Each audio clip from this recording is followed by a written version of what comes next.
Hi, my name is Roland Royal, and this is my design history presentation for organizational structures at Full Sail University.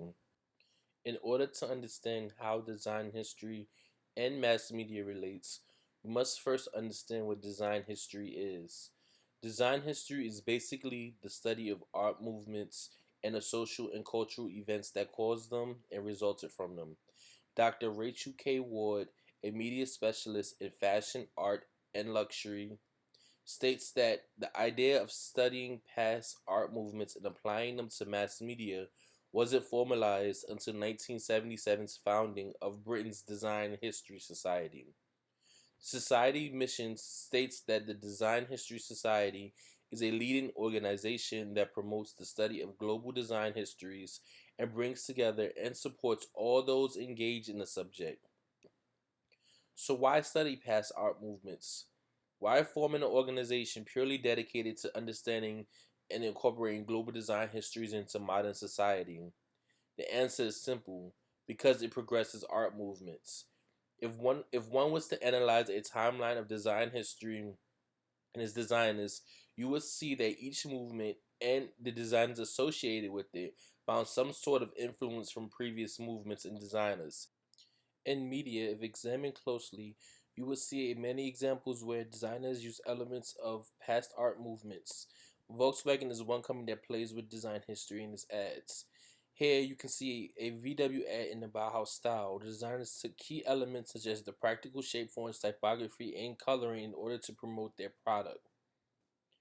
The designers of some of the Pepsi branding have also focused on design history. Most recently was a Pepsi promo featuring the Pepsi logo and a pop art styled version of the R&B and pop star Beyonce. This style directly channels Andy Warhol's pop art style where he depicted Marilyn Monroe and a Campbell's tomato soup can. Going even deeper in design history, Ray-Ban channeled the styles of the Cubism movement in a magazine ad. The Picasso Cubist style ad featured all the makings of the Cubism movement, including the overlapping shape forms, the use of blacks and whites to show contrast, highlights, shadows, and depth.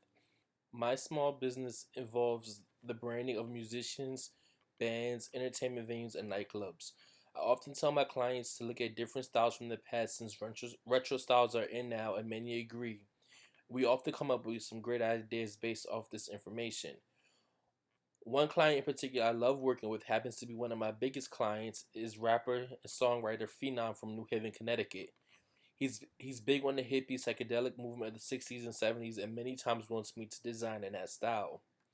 Here's a shirt I did for one of his tours. It is directly inspired from the psychedelic movement and features many of the elements including coloring, flowy feel of the text and shapes. As many of you also may know, I love the Art Deco style. I had the honor of designing Mac Miller's first tour posters with the style. I incorporated design elements that were prevalent during the Art Deco movement, including crisp lines, color, and typographic treatments that felt Art Deco retro. Overall, as an artist and media designer, it is important to understand design history. Recognizing different design styles, typographical elements, colors, textures, and more can enhance any design and make it feel timeless.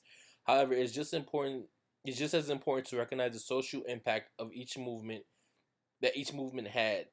It's this impact that caused art movements to stick with us and caused us as designers to use their stylistic elements in our design pieces.